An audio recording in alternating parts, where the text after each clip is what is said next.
Hi friends, good morning. இன்றைக்கி நம்ம லஞ்சுக்கு வந்துட்டு தேங்காய் சாதமும் முட்டை மசாலாவும் செய்ய போகிறோம். வாங்க அதை எப்படி செய்யலான்னு வீடியோக்குள்ளே போய் பார்க்கலாம். அதுக்கு முன்னாடி நம்ம சேனலை சப்ஸ்கிரைப் பண்ணாதவங்க சப்ஸ்கிரைப் பண்ணிடுங்க. இப்போது எண்ணெய் சூடாயிருச்சு. ஒரு பெரிய வெங்காயம் கட் பண்ணி வச்சுருக்கேன், இதை சேர்த்துக்கிறேன்.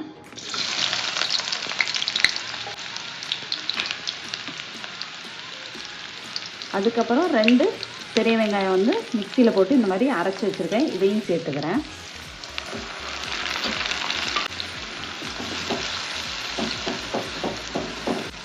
ஓகே, பெரிய வெங்காயமும் அரைச்சி வச்ச வெங்காயமும் சேர்ந்து வேகட்டும். அதுக்கப்புறம் நம்ம அடுத்து பார்க்கலாம். தேவையான அளவுக்கு உப்பு சேர்த்துக்கிறேன்.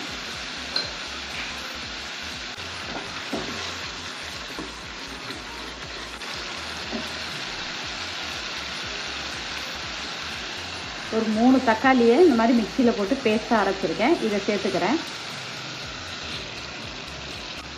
தக்காளி சேர்த்தோடனே மஞ்சத்தூள் சேர்த்துக்கிறேன்.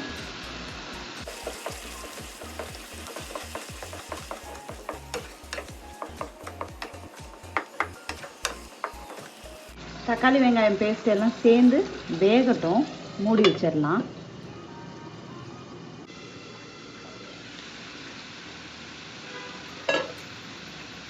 ஓகே, இப்போது வெங்காயம் பேஸ்ட்டு தக்காளி பேஸ்ட்டெல்லாம் நல்லா வெந்துருச்சு.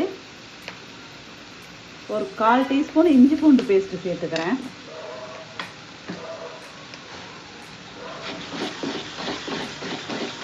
சேர்த்து இஞ்சி பூண்டு வாசனை போகட்டும். போனதுக்கப்புறம் நம்ம வந்து மசாலா சேர்த்துக்கலாம். அதில்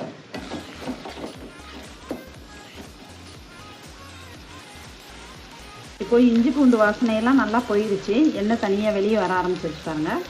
இந்த ஸ்டேஜில் குழம்பு மிளகாத்தூள் 1/2 டீஸ்பூன் போடுறேன். கலருக்கு நம்ம காஷ்மீரி சில்லி பவுடர் சேர்த்துக்கலாம். இப்போ காஷ்மீரி சில்லி பவுடர் சேர்த்துக்கிறேன்.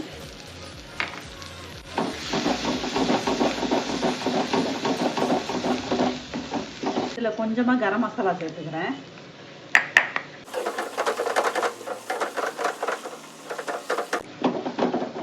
மசாலாவெல்லாம் சேர்த்ததுக்கப்புறம் கொஞ்சமாக தண்ணி சேர்த்து மசாலாவை வேக விட்டுறலாம்.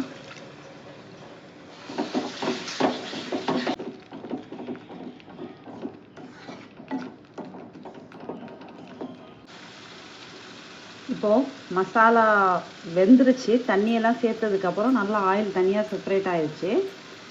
ஒரு முட்டையை வந்து பீட் பண்ணி வச்சுருக்கேன், இதை சேர்த்துக்கிறேன்.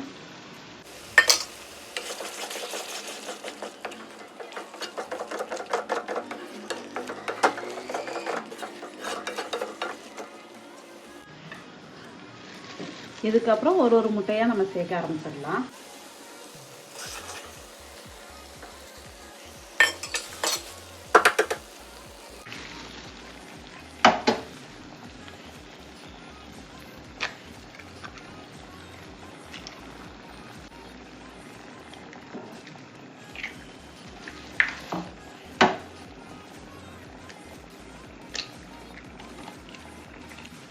இதை அப்படியே மூடி வச்சிருவோம்.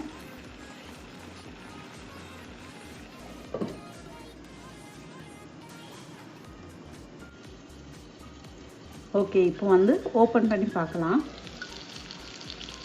முட்டை மசாலா சூப்பராக ரெடி ஆயிடுச்சு. இதை வந்து கட் பண்ணி அப்படியே ஒரு சைடிஷ் டப்பாவில் வச்சு கொடுத்துட்டோம்னா சூப்பராக சாப்பிட்ருவாங்க. அதுக்கு மேலே லைட்டாக மல்லி இலை.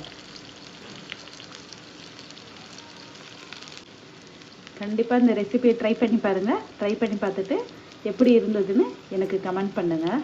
தேங்க்யூ.